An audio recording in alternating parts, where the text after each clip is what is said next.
সচিবালয়ে প্রধানমন্ত্রীর লাল টেলিফোনের তার চুরির ঘটনায় দুজনকে গ্রেফতার করেছে পুলিশ। সংবাদ সম্মেলনে ডিএমপি কমিশনার জানান, রাজধানীতে তার চুরির সঙ্গে জড়িতদের বিরুদ্ধে ব্যবস্থা নেওয়া হবে। ব্রিফিংয়ে জানানো হয়, গেল এক মাসে চাঁদাবাজির অভিযোগে 658 জন এবং বিভিন্ন অপরাধে আরও প্রায় 3000 জনকে গ্রেফতার করেছে আইনশৃঙ্খলা বাহিনী। রাষ্ট্রের সবচেয়ে গুরুত্বপূর্ণ স্থাপনাগুলির একটি সচিবালয়, যেখানে রয়েছে প্রধানমন্ত্রীর কার্যালয়ও। গেল 22 মে সেখানে চুরি হয় প্রধানমন্ত্রীর রেড টেলিফোন সংযোগের তামার তার, যা নিয়ে তৈরি হয় চাঞ্চল্য। এ ঘটনায় শাহবাগ থানায় একটি মামলা করে বিটিসিএল। রাজধানীর মিন্টো রোডে ডিএমপির মিডিয়া সেন্টারে এক সংবাদ সম্মেলনে জানানো হয়, চুরি হওয়া তারসহ দুজনকে গ্রেপ্তার করেছে সিটিটিসি।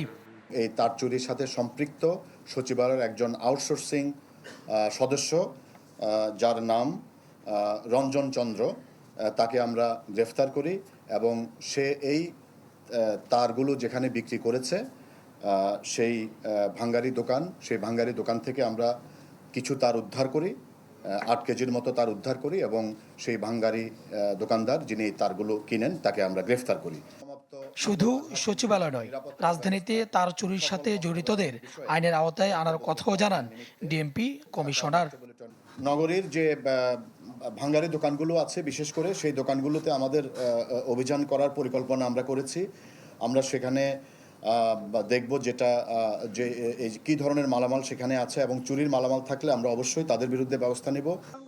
সমসাময়িক আইনশৃঙ্খলা নিয়ে আয়োজিত এই সংবাদ সম্মেলনে কমিশনার দাবি করেন, পরিস্থিতি এখন অনেকটাই ভালোর দিকে।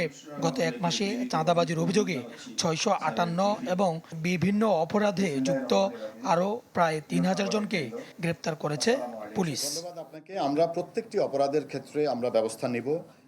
সুলতান মাহমুদ আরিফ, চ্যানেল 24, ঢাকা।